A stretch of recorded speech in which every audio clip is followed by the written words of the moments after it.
আখিরে লোহ জগায় সেই আখি দেখে স্বপন কেবে পাপর কেবে ক্ষমার কাহানি লেখে জীবন জীবন বেড়ার লুহার সাগর কেহি জনে খোঁজি আনে হস খুশি মুকুতা অনেক জীবন। नमस्कार जय जगन्नाथ समस्त नूतन वर्षर हार्दिक शुभेच्छा शुभकामना और अभिनंदन सह आरंभ करबा आज कार्यक्रम जीवन दुई छकी आशार बाड़ी पुणी चलो संसार गाड़ी powered by Krishna enterprises discount टिके कम वारंटी की बेसी।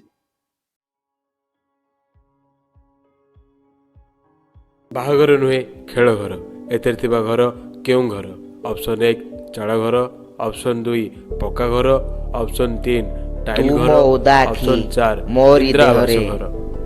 भरी देई जाए श्रावण वर्षारे श्रावण रे श्रावण मेघ आनिबू से मेघरे मो प्रिया को भिजेई दबू भिजेई देई जा थरे प्रिया तो प्रेम वर्षारे भिजुथिले दुई जन दंपति हेले धीरे धीरे तांको लाइफ भीतर को पशि आसिला कला बादल। तेबे से कला बादल भसई न लगी आलोक बाबू को संसार आसंतु देखिबा पुणी एक असजड़ा घर भांगी जाइथिबा किछि स्वप्न मन मतांतर एवं आरोप प्रत्यारोप को नहीं आज दुई परिवार आम पाखरे अछंती एवं सेई दुई परिवार दुई मन को एकाठी करबा को जो माने आम भवण रे अछंती सेमानकर परिचय कराय देबा को चाहिबी। मोर भुजुणी साइड रे अछंती आलोक देहुरी। नमस्कार। नाम आलोक कुमार देहुरी बयस 5 को 20 बापा घुसुरी देहुरी स्थान अफगानिस्तान जिला खोर्धा। तांको भुजुणी साइड रे अछंती आलोक बाबूଙ୍କର माँ रविवारी देहुरी। तांको भुजुणी साइड रे अछंती आलोक बाबूଙ୍କର भाई श्री गोवर्धन देहुरी। नमस्कार। तांको सम्मुखरे जे अछंती तांकर परिचय कराइ देबाक चाहिबी से हेले अजित दळई। आज्ञा नमस्कार। को भुजुणी साइड रे अछंती आलोक बाबूଙ୍କ धर्मपत्नी आशा देहुरी। नाम आशा देहुरी बयस 24 हरण 2 बापा साबल सेनापति स्थान श्रीलंका जिला ढेंकानाल। मोर डेब्री साइड रे अछंती मोर बंधु एडवोकेट देवाशीष नायक। जीवन दछकी रे आशार बाड़ी। हाँ आज्ञा जीवनटा दुईटी छक गोटे भूया छक आलोक बाबू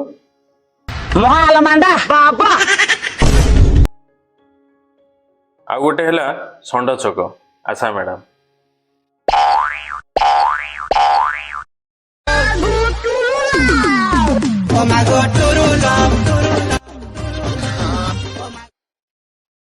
हेलो मामा कोउडे अछ तमे मु शूटिंग रे अछि। तमे तो शूटिंग रे अछ से जॉइंट करे तमे पार्टी केमे सबुची माइक नाडा लाइव शो चली एते कौन सन्देह करछु।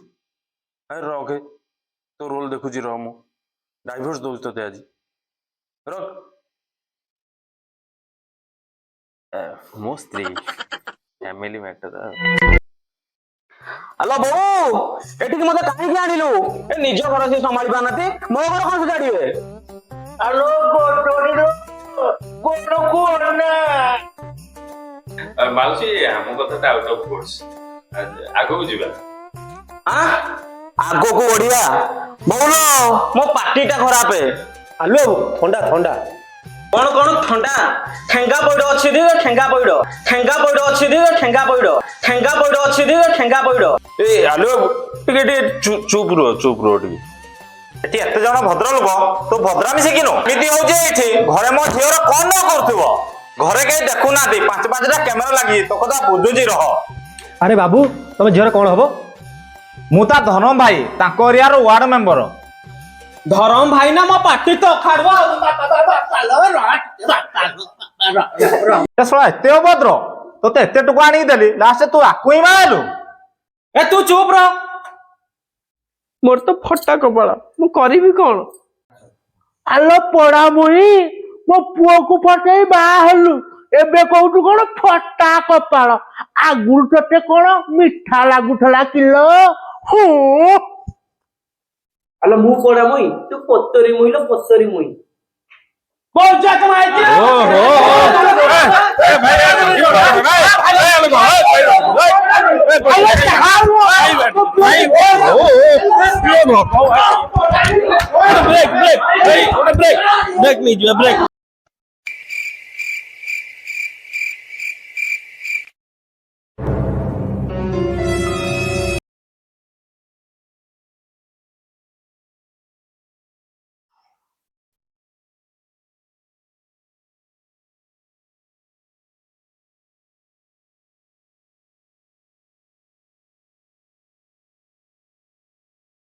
ପଟାଶ ପରି ଆଖିକୁ ଅନେଇଛୁ କଣ ପଟାଶ ପରି ଅନେଇଛୁ କିଲ ଆଲୋ ଅନେଇବି ଲୋ ମୋ କଟା ଚାକିନ ହରିଣୀ ଆଖି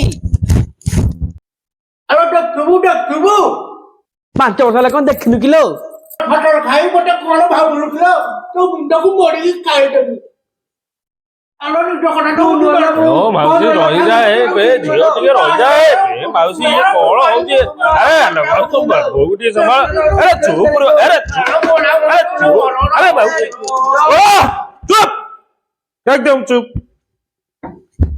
এটা ବିଜାର କରିଦେଲେଣି ମୁଣ୍ଡ କଣ ଚୁପ ନିଜ ଘର ସେ ସମ୍ଭାଳି ପାରୁନାହାନ୍ତି ମୋ ଘର କଣ ସଜାଡି ବସିବେ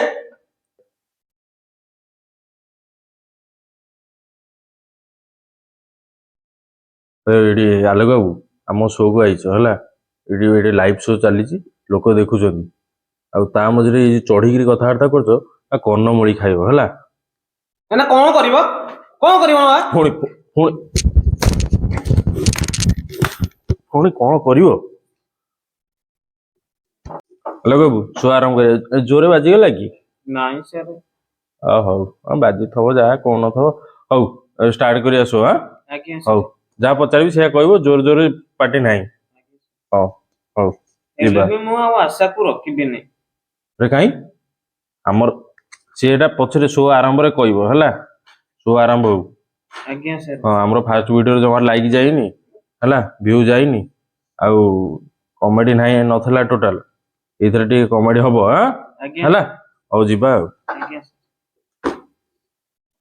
ବିରତି ପରେ ପୁଣି ଥରେ ସ୍ୱାଗତ କରୁଛି ଆମ କାର୍ଯ୍ୟକ୍ରମକୁ ଜୀବନ ଦୁଇ ଛକିରେ ଆଶାର ବାଡି ପୁଣି ଚାଲିବ ସଂସାର ଗାଡି powered Bai Krishna enterprises discount ଟିକେ କମ ୱାରେଣ୍ଟି ଟିକେ ବେଶୀ ଆଚ୍ଛା ଅଜିତ ବାବୁ ତମ ଠାରୁ ପ୍ରକୃତ ଘଟଣା କଣ ଜାଣିବାକୁ ଚାହିଁବି ଇଏ ଦି ଜଣଙ୍କର ତ ବାହାଘର ଭଲ ଚାଲିଥିଲା ଝଗଡା ଝାଣ୍ଟି କଣ ପାଇଁ ଆଉ ଇଏ ଝିଅ ତା ଘରେ ରହୁଛି କଣ ପ୍ରକୃତ ଘଟଣାଟି କଣ ଆକ୍ଚୁଆଲି କଥା କଣ କି ସାର୍ ସେ ଗୋଟେ ସେଲ୍ସମ୍ୟାନ୍ କାମ କରୁଛି ଡେଲି ରାତି ଅଧରେ ମଦ ପିଇ ଆସି ତା ସ୍ତ୍ରୀକୁ ବାଡାବାଡି କରୁଛି ମୁଁ କୁଆଡେ ଶୁଣିଲି ତାର ଗୋଟେ 18 ବର୍ଷ ଲଭ୍ ଅଛି ତେଣୁ ତା ସ୍ତ୍ରୀକୁ ସେ ଘରୁ ବିଦା କରିଦେଇଛି ସେଥିପାଇଁ ସେ ଝିଅକୁ ସେ ବାହା ହେବାକୁ ଚାହୁଁଛି ଆଚ୍ଛା ଦେବାଶିଷ ବାବୁ ମୁଁ ଆପଣଙ୍କ ଠାରୁ ଶୁଣିବାକୁ ଚାହିଁବି ଏ ଦି ଜଣଙ୍କର ତ ବାହାଘର ଠିକ ଠାକ ଚାଲିଥିଲା ଆପଣ ତ ତାଙ୍କ ସହିତ ବହୁତ ଦିନ ହେଲା ଜଡିତ ଅଛନ୍ତି ଆଗ କାଉନସିଲିଂ କରିଛନ୍ତି ତେଣୁ କଣ ପ୍ରୋବ୍ଲେମଟା ହେଲା ଆମକୁ ଟିକେ କୁହନ୍ତୁ ରଶ୍ମି ବାବୁ ଆଙ୍କର 2 ଜଣଙ୍କର ମୁଁ ଯାହା କାଉନସିଲ କଲି କି ସେ ପିଲାଟି ସେଲ୍ସମ୍ୟାନ୍ କାମ କରୁଛି ଡେଲି ରାତିରେ ମଦ ପିକି ଆସି ସ୍ତ୍ରୀକି ବାଡ଼ାବାଡ଼ି କରୁଛି ତାକୁ ଘର ବିଦା କରିଦେଇଛି ଆଉ ମୁଁ ଶୁଣିବାକୁ ପାଇଲି ସେ ଗୋଟେ 18 ବର୍ଷ ଝିଅ ଭଲ ପାଉଛି ତାକୁ ବାହା ବୋଲି କହୁଛି ଆଚ୍ଛା ମା ଆଶା ତମର ବାହାଘର କେତେ ବର୍ଷ ହେଲା ଏଇ ମଗୁସୁରକୁ 12 ବର୍ଷ ପୁରିଲା ଆଚ୍ଛା ତୁମର ବାହାଘର କିଏ ଠିକ କରେଇଥିଲେ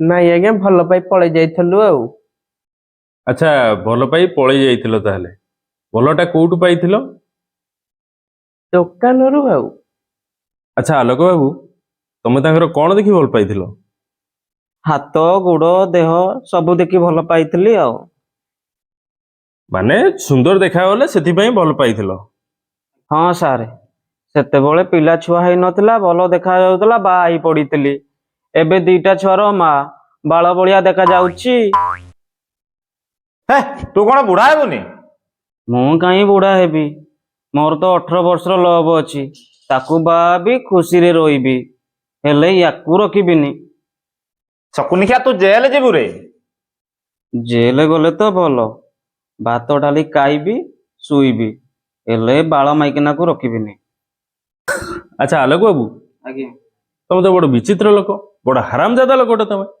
ଆଜ୍ଞା ସାର୍ ସେତେବେଳେ କହୁଛି ରଖିବିନି ଆଚ୍ଛା ଆଲୋକ ବାବୁ ଆଜ୍ଞା ଆଚ୍ଛା ଆଲୋକ ବାବୁ ସ୍ତ୍ରୀକୁ ମାରିବା ଗୋଟେ ଦଣ୍ଡନୀୟ ଅପରାଧ। ତମେ ତମ ସ୍ତ୍ରୀକୁ କେମିତି ମାରି ପାରୁଛ? ଦେଖିବେ କେମିତି ମାରୁଛି।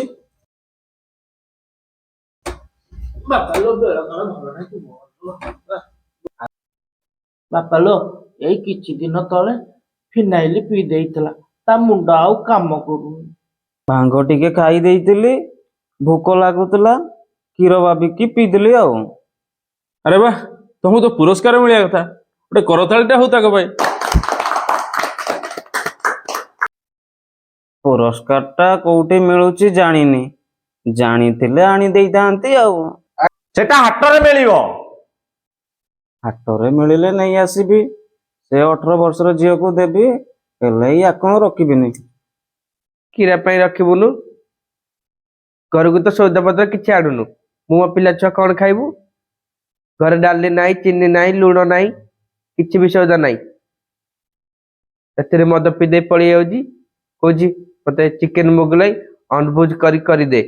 ମୁଁ କୋଉଠୁ କରିକି ଆଣି ଦେବି ତତେ? ଡାବା ବାଲା କେମିତି ଦଉଛି, ତୁ କାହିଁକି ଦବୁନି? ମୁଁ କଣ ଡାବା ବାଲା? ତୁ ଡାବା ବାଲା ହେଇଯାଉନୁ। ଭାଇ କିରା କହୁଛି ଦେଖିଲୁ, ଅଭିଶାପ ପଡିବରେ ତୋ ଉପରେ। ଅଭିଶାପେ ପଡିଲେ ବି ତତେ ରଖିବିନି। ବୋଉଲ ଦେଖୁଛୁ କେମିତି କୁଣ୍ଡେଇ ପକଉଛି, କାଇଁ ମତେ ତ ଏମିତି କୁଣ୍ଡେଇନି। ଏ କବରା, ଏ ତ ଭାଉଜ ମା ସମ୍ମାନ ଲୋକ, କେମିତି କଥାବାର୍ତ୍ତା କରୁଛୁ?